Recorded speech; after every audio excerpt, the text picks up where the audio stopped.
In today's video, I'm going to teach you how to add an image to a table in Notion. So whether you're managing a project, tracking your personal goals, or simply organizing your ideas, adding images can really enhance your tables and make them much more engaging and informative. Let's jump right in. To begin, you'll need to open Notion. If you're not already familiar with it, Notion is a fantastic tool for organizing anything from simple notes to elaborate databases. Once you're in Notion, navigate to the table database you're working with. You might already have a table created, but if not, go ahead and set one up just for practice. Now that you have your table ready, it's time to add a new column for your images. To do this, look for the plus icon to the right of your current columns. Clicking this icon will initiate the process of creating a new column. Next, you'll need to choose the type of property for this column. A property in Notion can be thought of as the type of information it will hold. Click on Property Type, and from the drop-down menu, select Files and Media.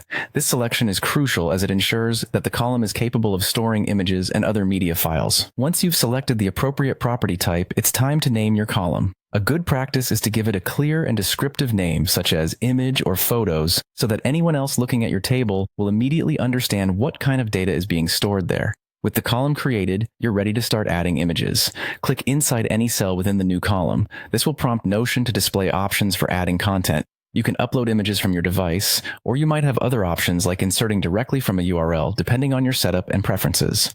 After choosing your upload option, you can go ahead and select the image you want to insert. Once uploaded, you'll notice that the image appears as a small thumbnail within the cell. This thumbnail gives you a quick view of the image, but don't worry, you can easily see the full-size version if needed. To do that, simply click on the thumbnail. This action will expand the image, allowing you to view it in its full glory, which can be particularly handy when you're dealing with detailed charts or graphs within your Notion workspace. And that's it. You've successfully added an image to your Notion table, enhancing its visual appeal and making your information more digestible at a glance. Remember, using images effectively can really elevate how you present data, making it both more strategic and visually engaging. Thanks for watching, and I hope you found this tutorial helpful.